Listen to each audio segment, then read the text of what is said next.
Hello, my name is Dr. Rob Williams. I'm with New Life Center for Bariatric Surgery here in Knoxville, Tennessee, and today I want to talk to you a little bit about what to do if you've had a gastric bypass and you've regained weight or you haven't lost enough weight.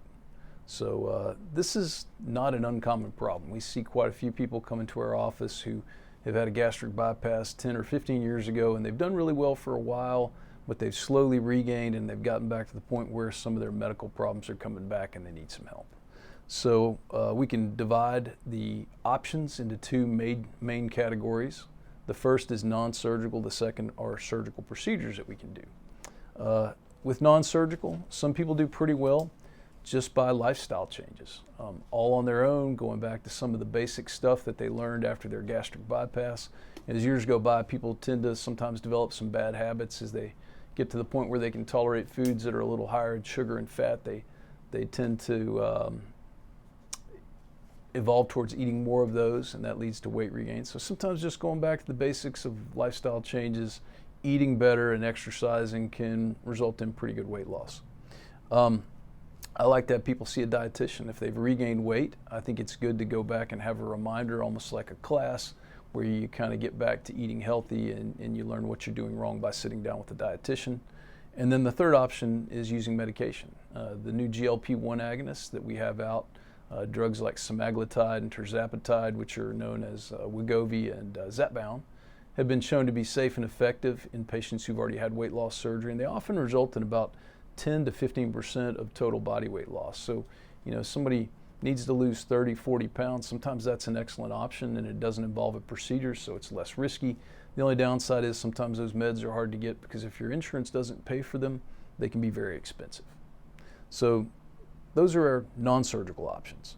Moving on to surgical options, there are actually things we can do to make a gastric bypass more effective, but I'm pretty quick to tell patients gastric bypass is one of the more difficult operations to alter to help people lose more weight, and there's a couple different reasons for that. It's a little more risky than if we're dealing with the sleeve to change a gastric bypass. We do plenty of them, but also the weight loss can be unpredictable. So as long as people understand those things, I think that it's reasonable to consider one of the operations. The first thing I like to do when I see somebody who has regained weight after a gastric bypass is I like to check their anatomy and see if there's something wrong. There are things like gastric fistulas or pouch dilation, or sometimes the surgery was done incorrectly in the beginning with shorter limbs. So I like to check the anatomy first because sometimes we can simply correct a problem from the initial surgery and people will go on to lose better weight. So option one is pouch revision, which is correcting a problem that was made at the time of the initial surgery or the index procedure. The second option is conversion to what we call a distal gastric bypass. So most people who have a gastric bypass are going to be familiar with the anatomy. They're going to know that they have a small pouch.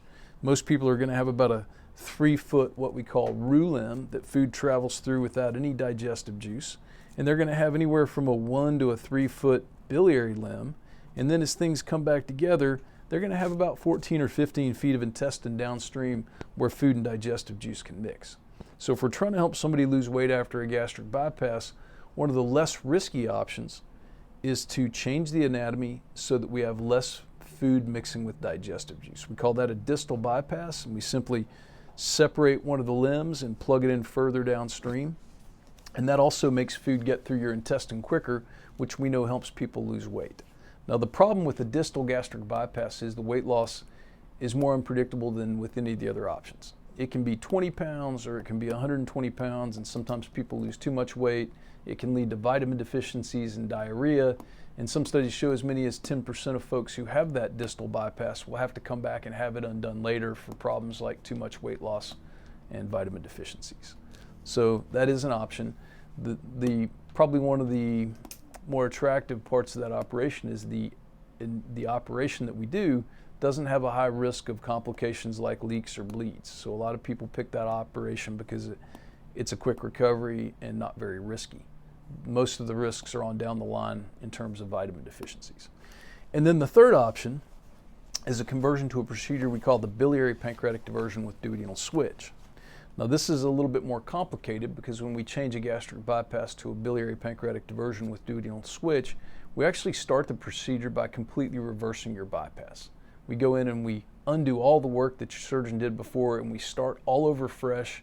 And then we do a procedure where a sleeve gastrectomy is performed, and we create a bypass of the intestine that's greater than your initial gastric bypass, so that food and digestive juice are only going to mix in the last 3 feet or so of your intestine.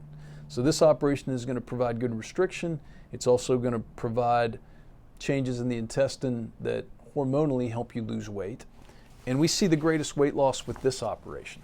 And it tends to have a lower incidence of diarrhea and vitamin deficiency than the distal bypass that we just discussed.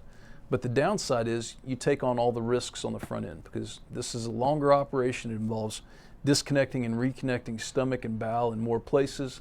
The risks of leak and bleeding and post-op infection are significantly higher than the distal bypass. But once you get through the initial operation, the results are a little more dependable and a little less likely to cause you to have diarrhea and vitamin deficiency. So a good option for some.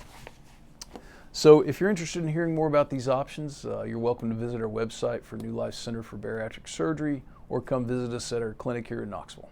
Thank you.